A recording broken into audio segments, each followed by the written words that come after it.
Good morning. Today is Tuesday, February 15th. We're bringing you the latest news making headlines to help start your day. Happening today, testimony is expected to begin in the federal hate crimes case against the three men convicted in state court of killing Ahmaud Arbery. Rebecca Schramm joins us with the latest in today's Morning News Rewind. Good morning to you. After a week-long jury selection process, jurors were finally sworn in yesterday.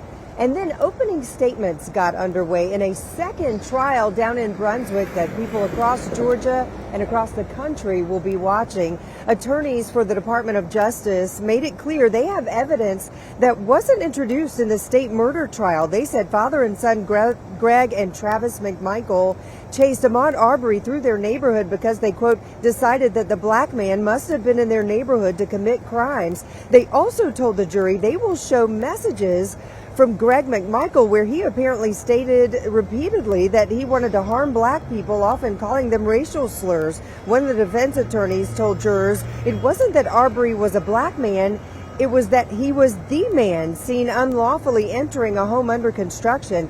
As for the racial makeup of the jury, there are 3 black jurors in this federal trial, as opposed to the 1 black juror in the state murder trial. Here's what Ahmaud Arbery's father said about that. Oh, I'm just very pleased that you do see African American people on the jury, more African American people, and that's just showing that we're moving in a good direction to bring equal justice to all the people, and I think that's real good.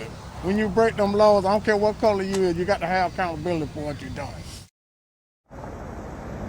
And remember, at the time of Arbery's killing, Georgia did not have a hate crimes law on the books. That's why this is a separate trial in federal court. We will have updates for you throughout the day on the testimony. Live in Atlanta, Rebecca Schramm, CBS 46 News. Rebecca, thanks. The time right now is 6:35. CBS 46 is your vaccine team. Governor Kemp is pushing to give parents the power when it comes to whether their children wear masks in school. He's backing a bill called the Unmask Georgia Students Act. Tori Cooper is live from the state capitol this morning with how this could reshape your child's experience in school. Tori? Good morning, Robin Gervier. Yeah, if Senate Bill 514 passes, essentially it would require school districts to provide an opt-out option from mask mandates for parents sending their kids to school this morning. Now, obviously, this has not passed as of yet, but if it does, that's not the only thing that it would allow parents to do. It would also mean that school districts could no longer penalize students who are not wearing face coverings in class or anywhere on campus. But Governor Brian Kemp has made it clear he believes this should be the parents' decision. We should trust the parents, their medical providers, with the health of our children at this point in the pandemic. Those kids need all the protection they can get, our teachers too. So it's a mask. It's not that big of a deal.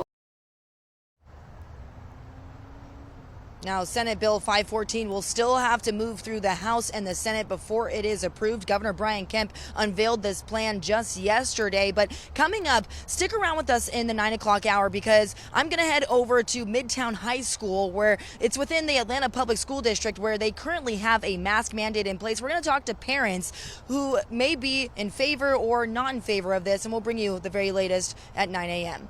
Reporting live from the Capitol, I'm Tori Cooper, CBS 46 News. Yeah, if history is any indication, you'll probably hear from both of those. It'll be easy to find parents on both sides of that aisle for sure. Tori, thanks. Right. Thanks, Tori. It is 6:37, keeping an eye on today with the stories you need to know. New this morning, some Russian troops have pulled back away from the Ukrainian border as NATO and U.S. forces keep a very close watch on what's happening.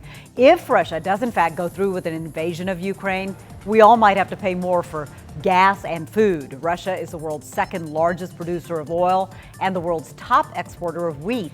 Ukraine produces wheat and corn. And if you invest, your stock portfolio could take a hit from the conflict as well. Legislation to crack down on gang-related crimes in the state is moving along. State lawmakers say more than half of Georgia's violent crime is connected to gangs. The House already approved the bill to allow the Attorney General to prosecute gang-related offenses. It now moves to the Senate. Texas is suing Facebook's parent company, Meta Platforms. The state's attorney general says the company's facial recognition technology violates the state's privacy protections and illegally stored biometric data of millions of residents for years. Meta stopped using the technology late last year and said it deleted the data. First comes the Super Bowl, and then, if you win, a trip to Disneyland. LA Rams stars Cooper Kupp, Matthew Stafford, and Aaron Donald were spotted celebrating their big W at the Magic Kingdom. Next up is a victory parade near the LA Coliseum tomorrow. We're soon going to learn who's going to host the Oscars this year. The Academy is set to make an announcement this morning, and reportedly it's going to be 3 women.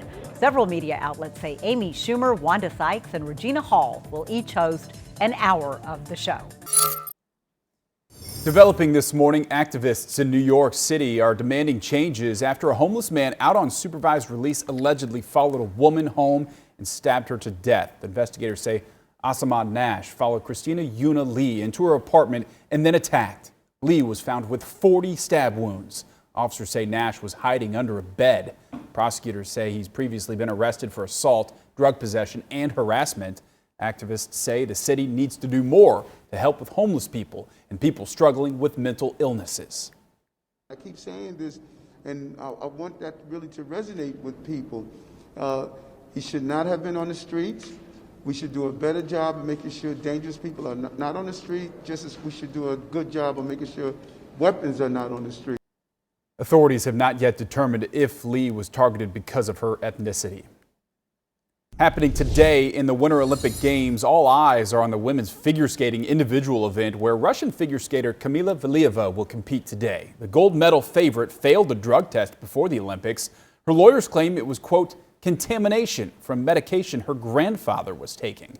After a court sided with her, the IOC announced it will delay handing out medals in all categories where she places in the top 3 until after her case is fully resolved. That sparked intense criticism.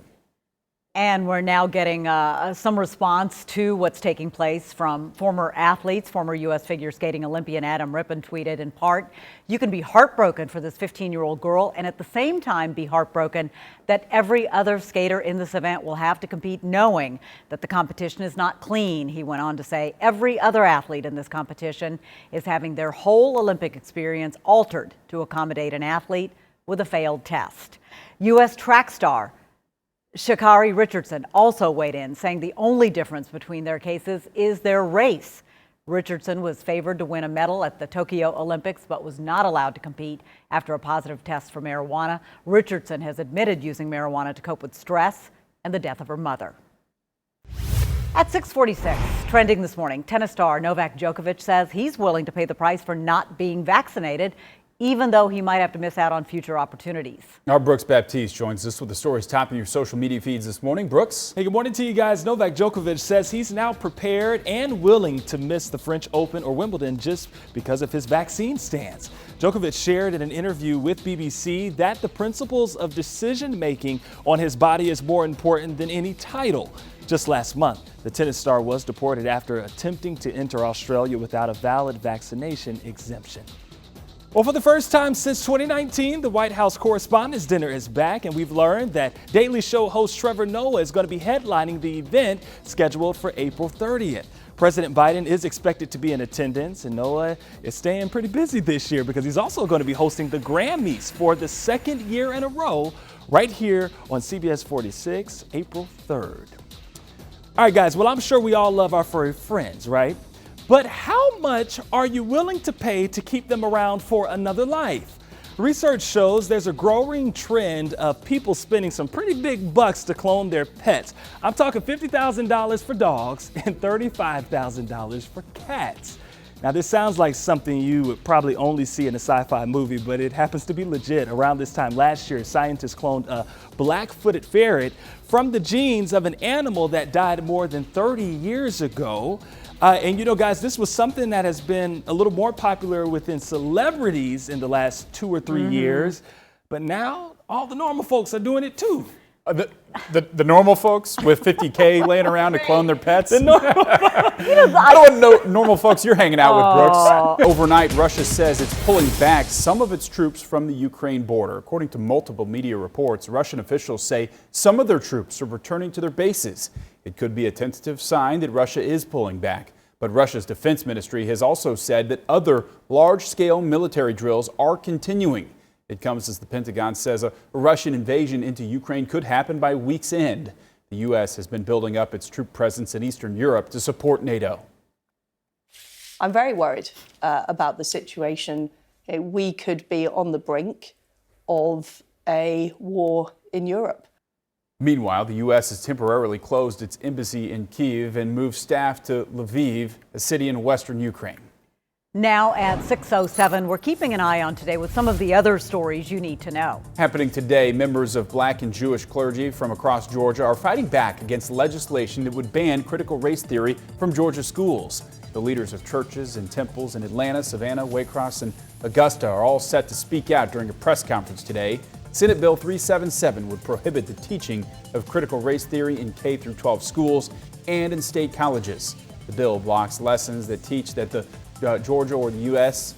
is fundamentally or systemically racist. Right now, investigators are trying to figure out what caused a house fire that killed a Hall County man. Fire officials identified the victim as 68-year-old Andrew Donaldson. That fire broke out yesterday morning on Meadow Drive. Donaldson was pronounced dead at the scene.